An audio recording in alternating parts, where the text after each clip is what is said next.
It's the iconic Andy Pettitte look, a cool October night, pinstripes, and an icy glare tucked between a high mitt and a low-set cap. It's a look that will now be saved for Old Timers Day. For the second time, Andy Pettitte is retiring, and this time it seems permanent. The left-hander will be known for his postseason success. He pitched in October 14 times, 13 with the Yanks, winning a Major League record 19 playoff games. His 44 starts and 276 2/3 innings are records as well. He pitched in 8 World Series, winning 5 of them. His regular season numbers aren't too shabby either.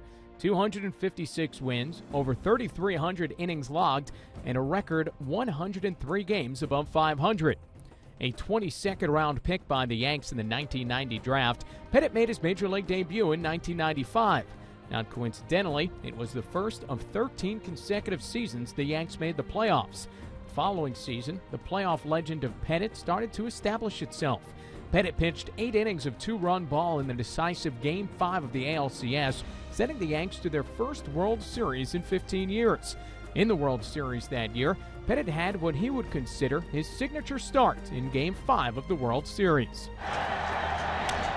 A chopper back to the mound, chance to end this inning. Duncan, the relay to first. They turn 2. The one that always comes back to me because it was just such a big game, I think, is the 96 game against John Smoltz in Atlanta. We were able to win that game 1-0. So, I mean, that one sticks out to me. The World Series starts, it seems like they're kind of a bigger, platform, to them, so those kind of stand out. But I think the most gratifying ones sometimes are the ones when we're down in the series, The Yankees, of course, won the following game to earn the title that season. 2 years later, Pettitte pitched 7 1/3 scoreless innings in Game 4 of the Fall Classic, completing a sweep.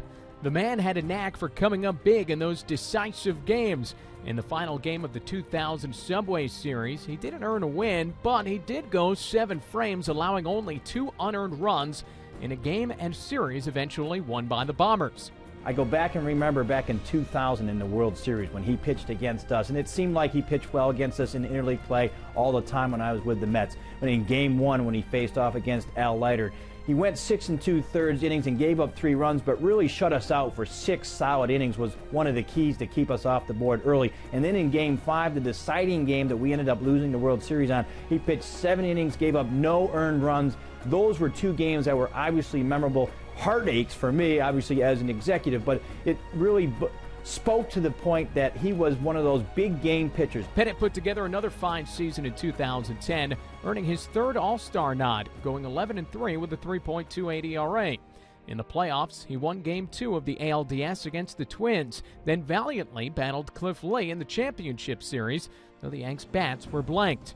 Citing a desire to spend more time with his family in Texas, Pettitte retired. My heart is not fully, completely sold out to do this again and to do what I feel like I need to do as a player on the New York Yankees, and that's not go and just pitch every 5th day.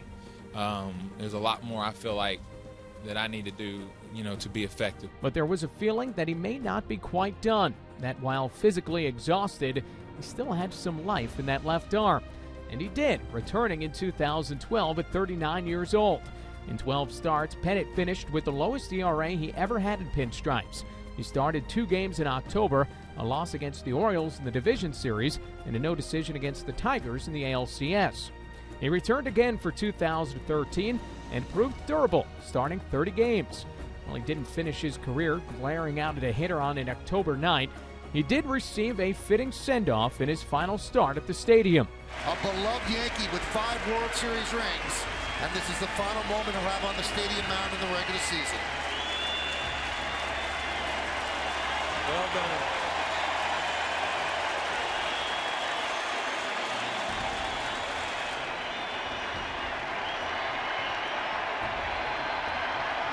And then in the final outing of his career, he went the distance against the Houston Astros, his former team, pitching less than 20 miles from where he grew up.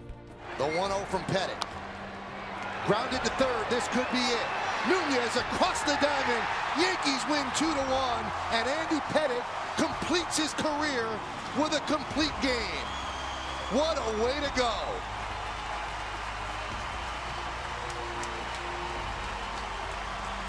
And Andy Pettitte. What can you say, Michael? This is unbelievable.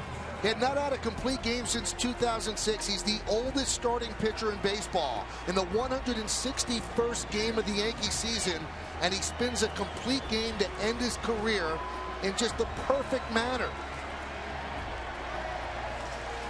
And the crowd chanting Andy Pettitte here just miles from his hometown of Deer Park. What a way to end it.